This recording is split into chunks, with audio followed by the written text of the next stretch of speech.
இப்போ டைம் என்னன்னா நடுராத்திரி 2:30 மணி. இந்த டைமுக்கு நம்ம என்ன பண்ண போறோம்னா பாட்டு பாட போறோம். காதல் தினமே காத்திருக்கிறோம்,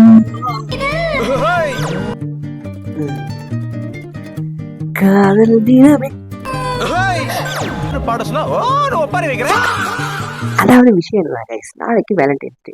அது மட்டும் இல்லாம அவளுக்கு இந்த சாங்கோட 10 இயர்ஸ் கம்ப்ளீட் ஆகுது. ஸோ இதை முன்னிட்டு நம்ம அவளுக்கு இந்த சாங்கோட கவர் வெர்ஷன், அதாவது ஏன் வெர்ஷன் ரிலீஸ் பண்ண போறேன். பொதுவாகவே கவர் வெர்ஷன்ல எல்லாரும் அவங்கவுங்க தான் பாடுவாங்க. அதே மாதிரி இந்த சாங்கை நான் தான் பாடிருக்கேன். வேறு வழி இல்லை, நீங்க கேட்டது ஆகணும். ஸோ கேட்டுட்டு பார்த்துட்டு கமெண்ட் பண்ணுங்க. நீங்க நினைக்கிற மாதிரி நான் பாடுறது மட்டும் காட்ட மாட்டேன். இதுல ஒரு கான்செப்ட், 3 கதைகள் இருக்கு. எல்லாத்தையும் பார்த்துட்டு என்ஜாய் பண்ணுங்க. நான் அதே வைப்ல இருக்கேன். காதல் தினமே.